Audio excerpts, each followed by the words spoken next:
بسم اللہ الرحمن الرحیم۔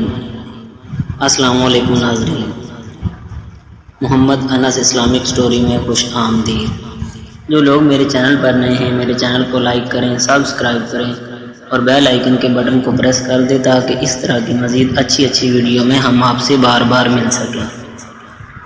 ذبح حسین سے ذبح اسماعیل تک، حضرت ابراہیم نے آتش نمرود میں بے خوف و خطر کود کر کلمہ حق کی جس پیغمبرانہ روایت کو آگے بڑھانا تھا، وہ عظیم روایت ذبح اسماعیل سے ذبیح حسین تک تسلیم و رضا اور احسار و قربانی پر کھڑے رہنے کا اعلیٰ نمونہ دکھاتی ہے۔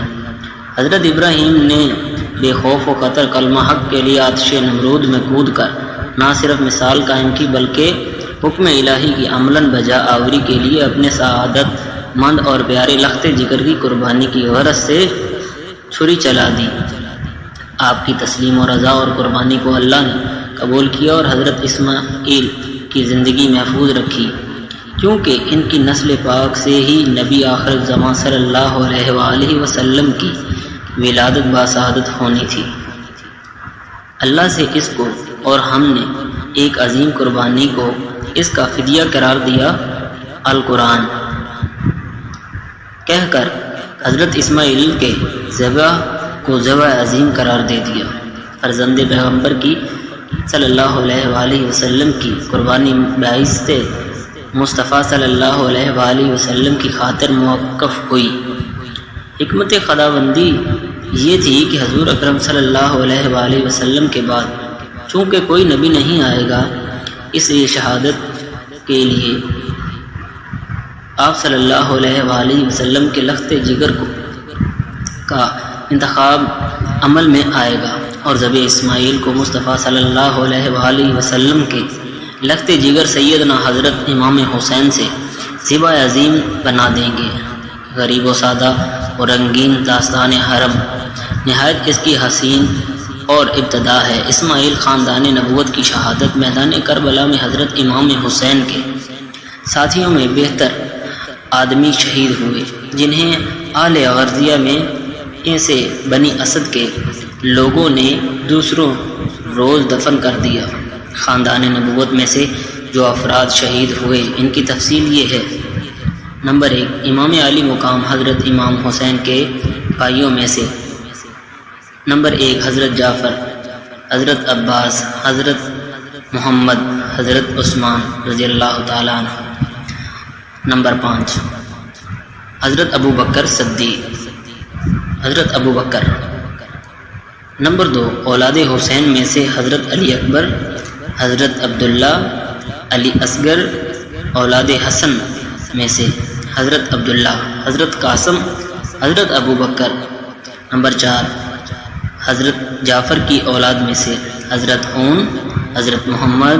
اولاد عقیل میں سے حضرت جعفر، حضرت عبداللہ، حضرت عبد الرحمن، جبکہ حضرت محمد بن عقیل اپنے 2 بیٹوں کے ساتھ کوفہ میں اس سے پہلے ہی شہید ہو گئے تھے، اور ان کے علاوہ اولاد عقیل میں سے عبداللہ بن مسلم بن عقیل اور محمد بن ابی سعید نے بن عقیل بھی شہید ہوئے۔ قافلہ حسین کے باقی افراد کو کوفہ کی روانگی امام علی مقام کا سر مبارک خلی ابن جزید کے ہاتھ ابن زیاد کے پاس بھیج دیا گیا، اور باقی شہیدوں کی سر قیس بن اشعث اور شمر وغیرہ کے ساتھ روانہ کیے گئے۔ خود ابن سعد ایک روز کے لیے کربلا میں ٹھہر گیا اور 11 محرم کے صبح کو اپنی فوج کے مقتولین کو جمع کیا اور ان پر نماز جنازہ پڑھی اور دفن کر دیا، مگر شہدائے راہ حق کو ایسے ہی بے گور و کفن پڑے رہنے دیا۔ پھر پردہ نشین بیویاں اور امام زین العابدین جنہوں نے اسی میدان میں رات گزاری کو قیدی بنا کر کوفہ روانہ کیا۔ یزیدی فوج ایک سپاہی کا بیان ہے کہ حضرت زینب اپنے بھائی کی لاش کے پاس سے گزری تو انتہائی درد کے ساتھ روتے ہوئے اپنے نانا جان صلی اللہ علیہ وآلہ وسلم کو پکارا کہ آپ صلی اللہ علیہ وآلہ وسلم پر اللہ اور ملائکہ مقربین کا درود و سلام صلی اللہ علیہ وآلہ وسلم ہو۔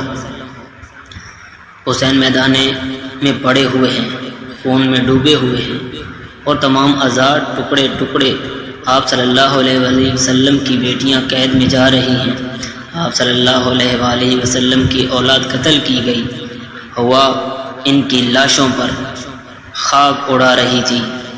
حضرت زینب کے ان الفاظ کو سن کر دوست دشمن سے سب رونے لگے۔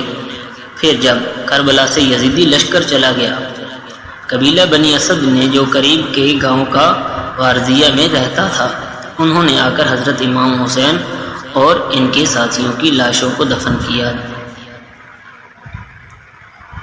جزاک اللہ خیرہ۔